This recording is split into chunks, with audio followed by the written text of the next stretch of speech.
Hello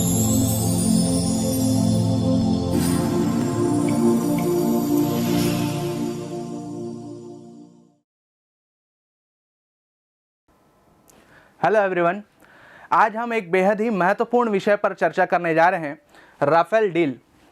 Rafale लंबे समय से अपनी खूबियों और अपनी कंट्रोवर्सीज को लेकर सुर्खियों में रहा है और being a civil service aspirant हमारे लिए यह जरूरी है कि जो भी विषय सुर्खियों में रहे उसे हम तह तक जानें। तो इसीलिए आज हम राफेल को इन 4 पॉइंट्स में पढ़ने जा रहे हैं, जहां सबसे पहले हम यह जानेंगे कि भारतीय वायुसेना को एडवांस फाइटर जेट्स की आखिर ज़रूरत क्यों है। फिर हम राफेल की खूबियों पर डिस्कशन करेंगे। फिर हम डिस्कस करेंगे राफेल से जुड़ी कंट्रोवर्सीज क्या रहीं और गवर्नमेंट का इस पर क्या स्टैंड रहा। और फाइनली हम डिस्कस करेंगे कि राफेल के आ जाने से भारतीय वायुसेना को क्या एडवांटेज मिलता है। तो चलिए शुरुआत करते हैं आज की हमारी क्लास और समझते हैं कि भारतीय वायुसेना को एडवांस फाइटर जेट्स की आखिर ज़रूरत क्यों है। ऐसा माना जाता है कि लगभग 2 दशकों से भारतीय वायुसेना लंबी दूरी के हथियार और एडवांस्ड टेक्नोलॉजी की कमी के कारण आसमान में अपना दबदबा खोते जा रही थी। पर अब राफेल के आ जाने से पूरे साउथ ईस्ट एशिया में भारतीय वायुसेना का वर्चस्व फिर से स्थापित होने जा रहा है। लेकिन वायुसेना के कुछ रणनीतिकार और विशेषज्ञ इन 36 राफेल विमानों से संतुष्ट नहीं हैं। दरअसल चीन और पाकिस्तान की दोहरी चुनौतियों का आकलन करके भारतीय वायुसेना ने साल 1998 में fourth generation advanced fighter jets, है ना, कितना 126 भारतीय वायुसेना ने 1998 में fourth generation advance fighter jets 126 fighter jets की आवश्यकता बताई थी। इसे कारगिल रिव्यू कमेटी ने भी इसका समर्थन किया।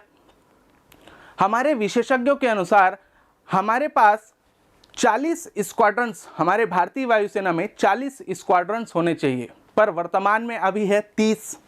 एक स्क्वाड्रन में 16 फाइटर जेट्स होते हैं और 2 ट्रेनी फाइटर जेट्स होते हैं।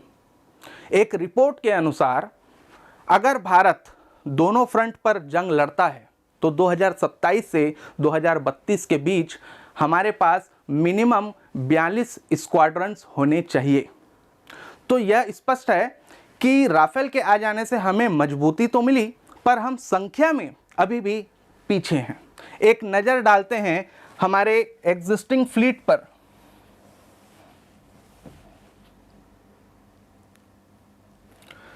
हमारे पास वर्तमान में Sukhoi 30 MK1, Mirage 2000, MiG 29, MiG 27, MiG 21 और जगुआर फाइटर जेट्स हैं। इनमें ज़्यादातर फाइटर जेट्स हम रशिया से लिए हैं, सुखोई की बात करें या फिर मिग सीरीज़ की बात करें।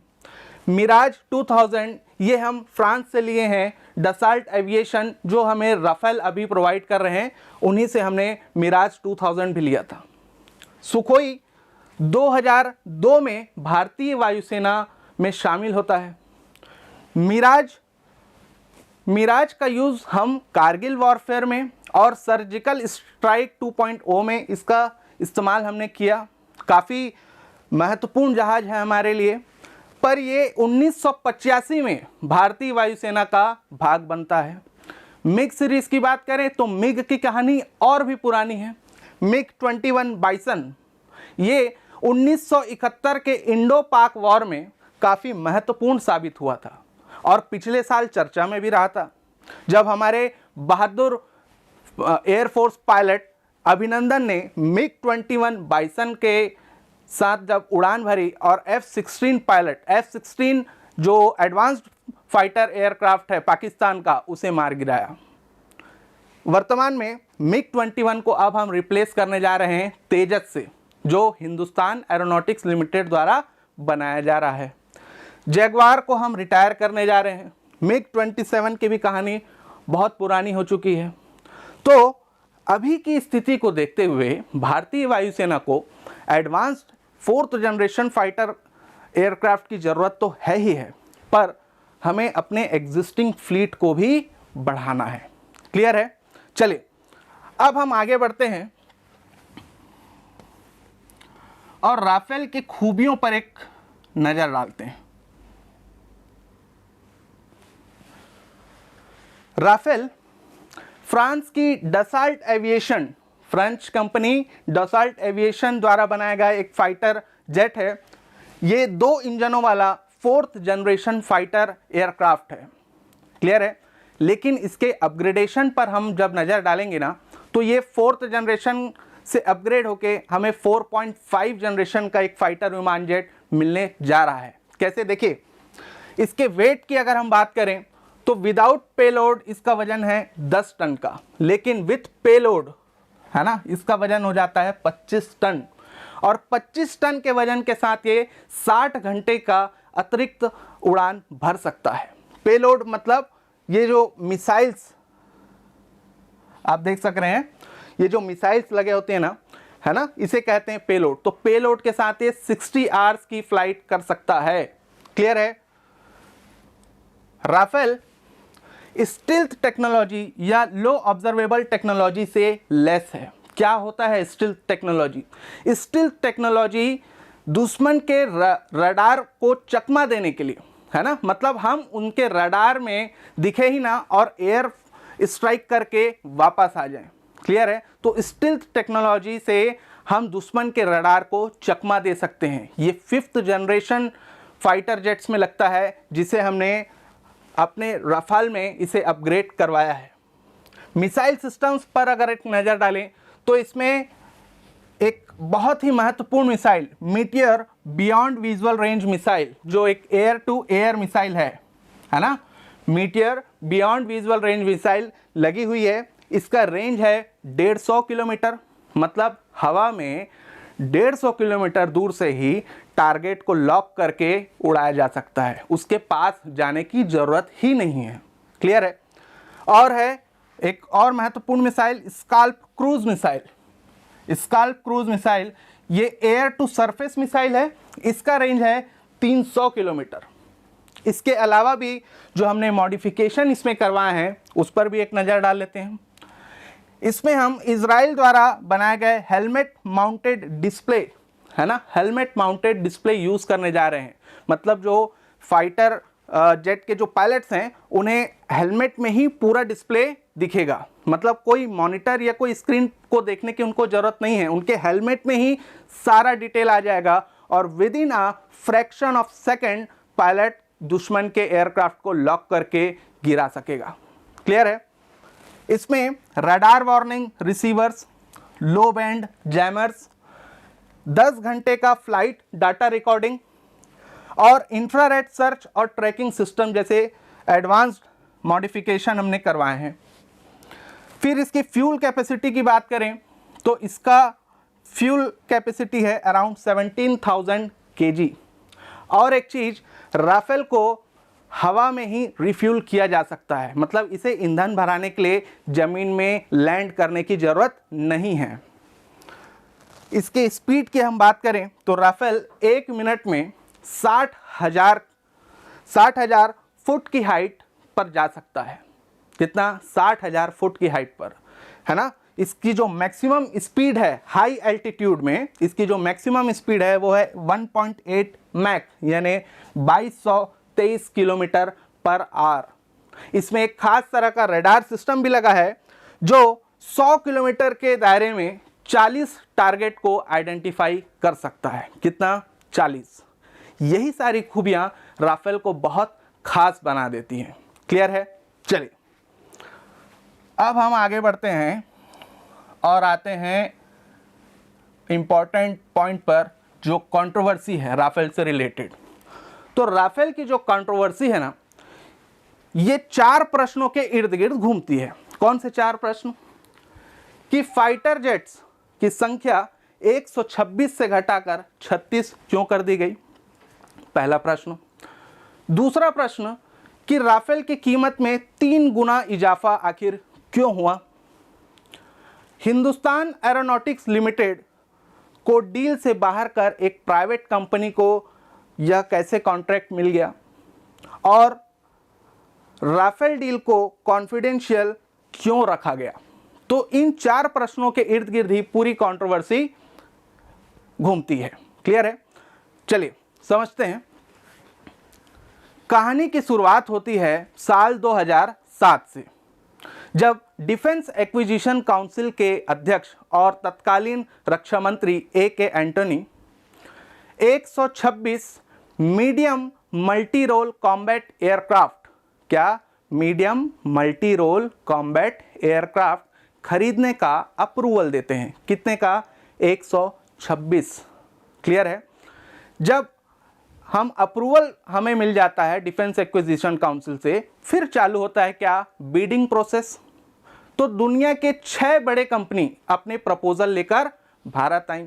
कौन से ये 6 कंपनी थे? आइए उस पर भी एक नजर डालें।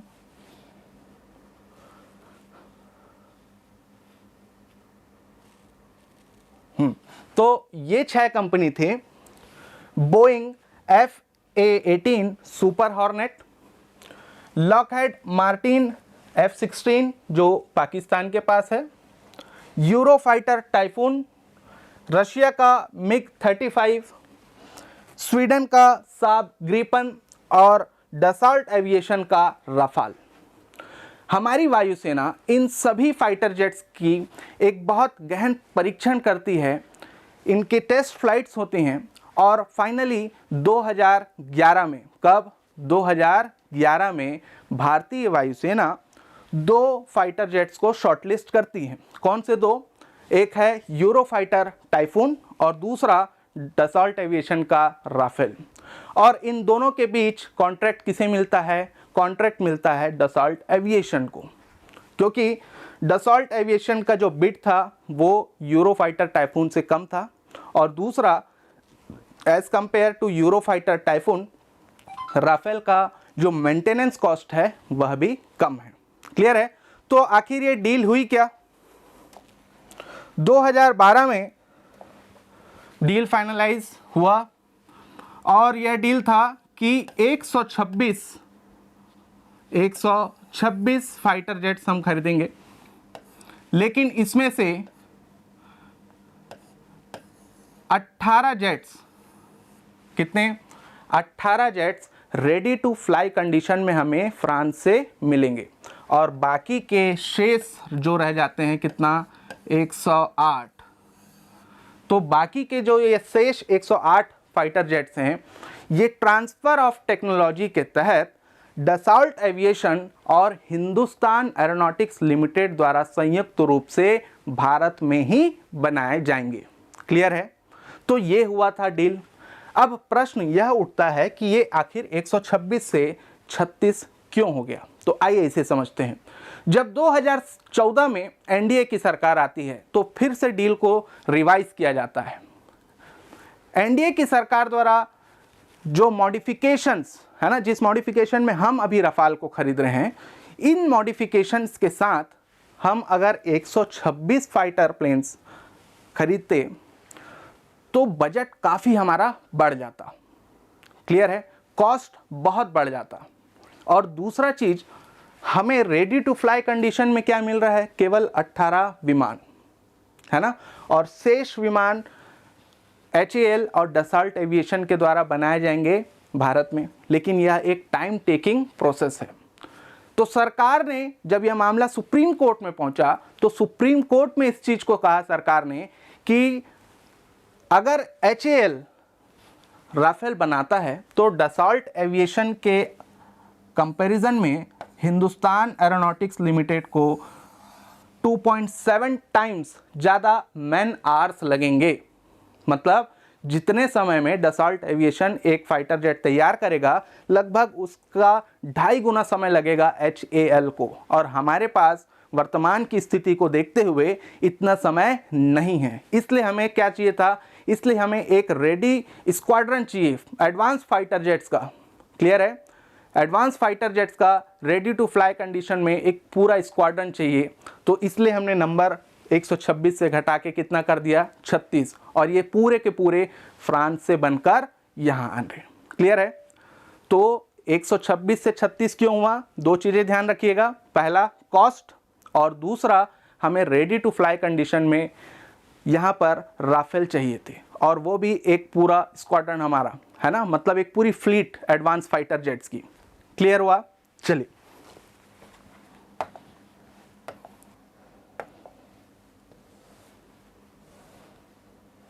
अब हम आते हैं इस कंट्रोवर्सी के अगले प्रश्न पे कि आखिर राफेल का जो प्राइस है ये 3 गुना महंगा क्यों हो गया। तो काफ़ी कंट्रोवर्सी हुई इस पे। आखिर ये हुआ क्या था? यूपीए गवर्नमेंट ने जब डील किया उस समय 126 फाइटर जेट्स का एस्टिमेटेड कॉस्ट आ रहा था कितना? 54,000 करोड़। कितना आ रहा था? 54,000 करोड़। मतलब अगर एक जेट की कीमत मैं आपको बताऊं तो अराउंड 526 करोड़ यहाँ पे पड़ रही थी। लेकिन जब एनडीए गवर्नमेंट ने इस डील को फाइनल किया साल 2015 में, तो हम 36 फाइटर जेट्स वहाँ से खरीद रहे हैं। कितने में? 59,000 करोड़। मतलब एक फाइटर जेट की कीमत हमें पड़ रही है 1640 करोड़। क्लियर है? तो काफ़ी इस पर विवाद हुआ, आरोप प्रत्यारोप हुए। हमें उन सब आरोप प्रत्यारोपों पर नहीं जाना है, हम बात करेंगे तथ्यों पर। क्लियर है? दो महत्वपूर्ण डेट आपको यहाँ पे ध्यान रखने हैं, 13 अप्रैल 2015 और 18 नवंबर 2016। 13 अप्रैल 2015 को हमारे डिफेंस मिनिस्टर मनोहर पारिकर ये दूरदर्शन में एक इंटरव्यू देते हैं, और इस इंटरव्यू में ये कहते हैं कि 126 फाइटर जेट्स की कीमत हमें अनुमानित 90,000 करोड़ पड़ रही है। कितना? 90,000। मतलब कितना हो गया? करीब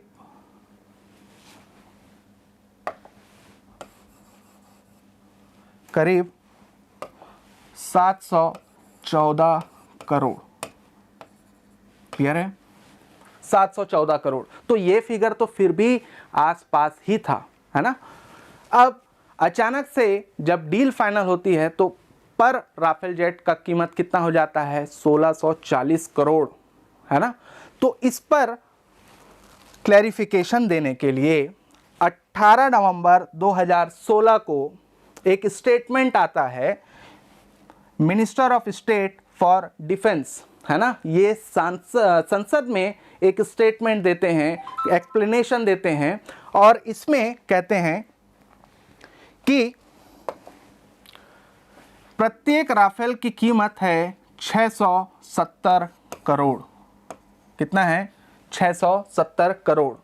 लेकिन जो मॉडिफिकेशन हम इसमें करवा रहे हैं, हम जो इसमें इसका मेंटेनेंस कॉस्ट इंक्लूड कर रहे हैं, ये सब करने के बाद इसकी कीमत हो जाती है कितना? 1640 करोड़ पर राफेल। 1640 करोड़, है ना। ध्यान रखिएगा, राफेल में 16 इंडिया स्पेसिफिक मॉडिफिकेशन हुए हैं। कितना? 16 इंडिया स्पेसिफिक मॉडिफिकेशन, है ना। और मॉडिफिकेशन के साथ साथ हम इसमें मेंटेनेंस कॉस्ट भी जोड़ रहे हैं, है ना। सरकार यह कहती है कि अगर हम आपके डील, मतलब यूपीए गवर्नमेंट ने जो डील की थी उस डील के हिसाब से हम चलते और ये मॉडिफिकेशन और मेंटेनेंस कॉस्ट को इंक्लूड करते, तो हमें प्रत्येक राफेल 1705 करोड़ पड़ता। कितना पड़ता? 1705 करोड़।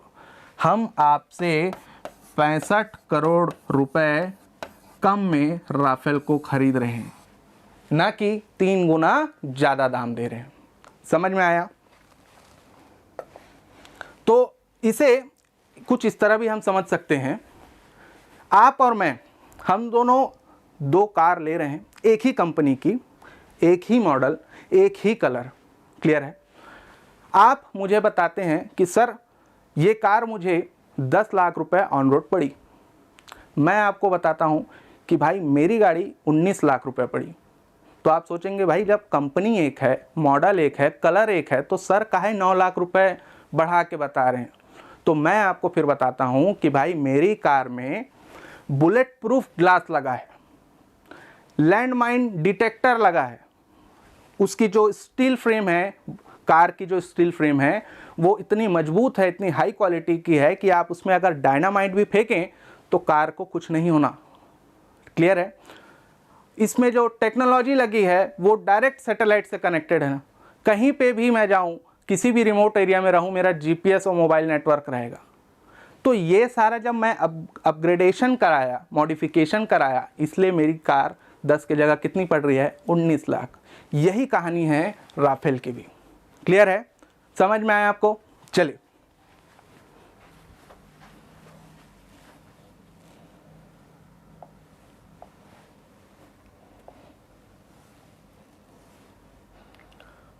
आइए, अगला जो प्रश्न है वो है कि कैसे HAL की जगह एक प्राइवेट कंपनी को यह कॉन्ट्रैक्ट मिल जाता है, डील में कैसे एक प्राइवेट कंपनी शामिल हो जाती है। तो यहाँ पे भी आपको 2 डेट्स याद रखने हैं, एक है 25 मार्च 2015 और एक है 8 अप्रैल 2015।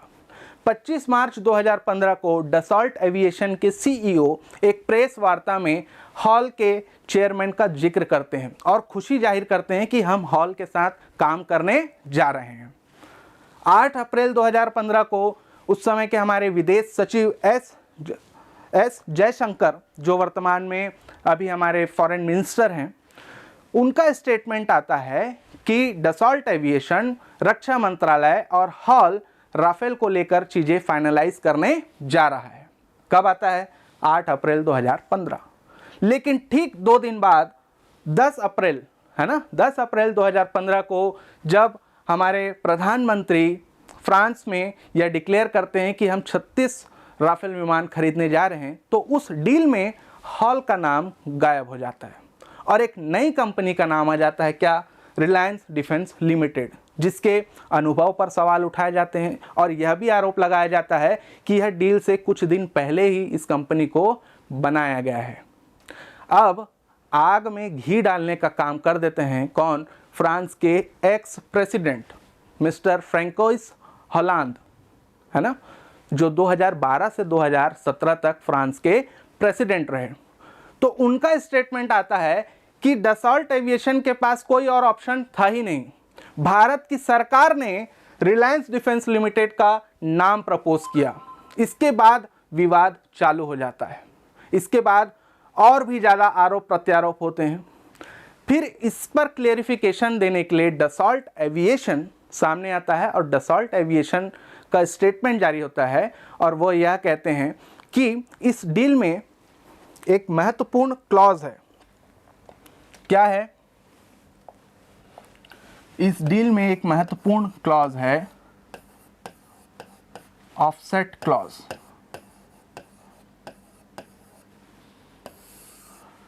ऑफसेट क्लॉज क्या है भाई? कि यह जो डील है 59,000 करोड़ की, है ना, इस डील का 30% हिस्सा डसॉल्ट एविएशन मिलिट्री और एरोनॉटिक्स रिसर्च में इंडिया में इन्वेस्ट करेगी, है ना। 30% मिलिट्री और एरोनॉटिक्स रिसर्च में इंडिया में ही इन्वेस्ट करेगी और 20% हिस्सा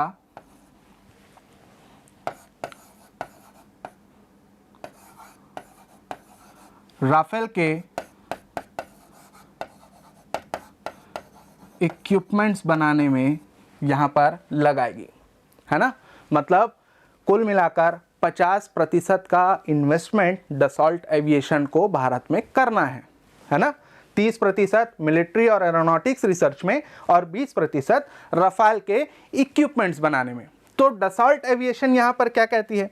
डसॉल्ट एविएशन कहती है कि भाई इस ऑफसेट क्लॉज के तहत हम स्वतंत्र हैं, हम किसी भी कंपनी के साथ टाई अप कर सकते हैं। किसी ने भी रिलायंस डिफेंस लिमिटेड का ना तो नाम प्रपोज किया है और ना ही हम पर कोई दबाव है। क्लियर है? अब जब रिलायंस डिफेंस लिमिटेड के ऊपर प्रश्न उठता है, इनके अनुभव पर बात होती है, तो कंपनी का भी स्टेटमेंट आता है। इनका कहना रहता है कि भाई हम कोई रफाल विमान यहाँ नहीं बना रहे हैं, फाइटर जेट्स के प्रोडक्शन हम नहीं करने जा रहे हैं, है ना। 36 के 36 fighter jets ready to fly condition में भारत आ रहे हैं, तो हम कोई फाइटर जेट्स बनाने नहीं जा रहे हैं। तो अब ये अपने डसॉल्ट एविएशन के साथ राफेल के इक्विपमेंट्स बनाते हैं कि मिलिट्री के रिसर्च में, एरोनॉटिक्स रिसर्च में काम करते हैं, यह तो भविष्य बताएगा। क्लियर। लेकिन ये फाइनल नहीं हो पाया कि अचानक से हॉल की जगह रिलायंस डिफेंस लिमिटेड का नाम कैसे आ जाता है। ये एक विवादास्पद बात रही इस डील में। चलिए अब आगे बढ़ते हैं।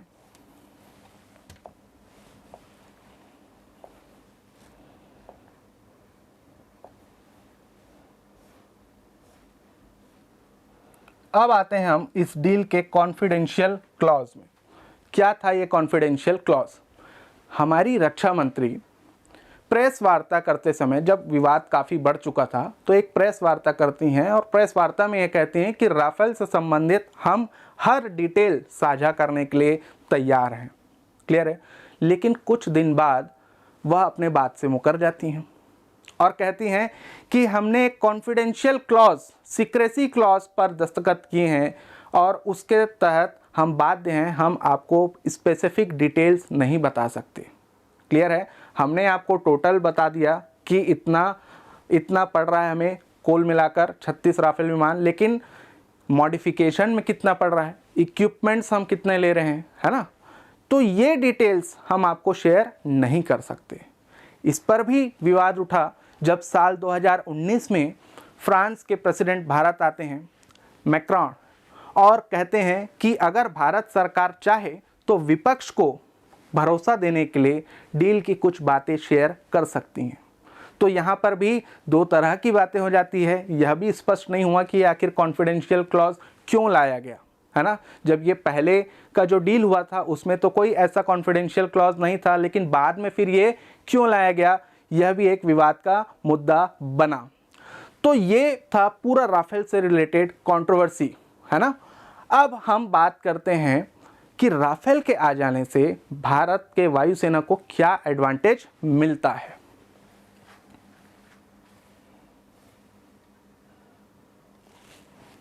देखिए, BS धनोआ, वायुसेना के पूर्व प्रमुख BS धनोआ एक स्टेटमेंट देते हैं और कहते हैं कि अगर पहाड़ी तिब्बत क्षेत्र में भारत और चीन का हवाई संघर्ष होता है तो राफेल को चीन के J-20, है ना, चीन के J-20 पर एक एडवांटेज मिलेगा, है ना। हमारे राफेल को चीन के J-20 पर एक एडवांटेज मिलेगा। हम इससे बराबर टक्कर दे सकते हैं, दुश्मन को खदेड़ सकते हैं, है ना।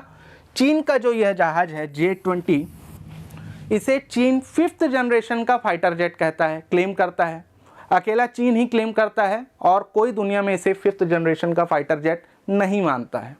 तो राफेल के आ जाने से हम चीन को एक तरह से कहिए कि हम बहुत अच्छे पोजीशन में आ गए हैं और चीन की वायुसेना को हम खदेड़ सकते हैं हमारी सीमाओं से कहीं दूर। क्लियर है। अब जब हम बात करते हैं या कंपेयर करते हैं F-16 से, जो किसके पास है, पाकिस्तान के पास, तो F-16 से राफेल की कंपैरिजन करना मतलब राफेल की बेइज्जती करना है ना। F-16 कहीं नहीं लगता राफेल के सामने में।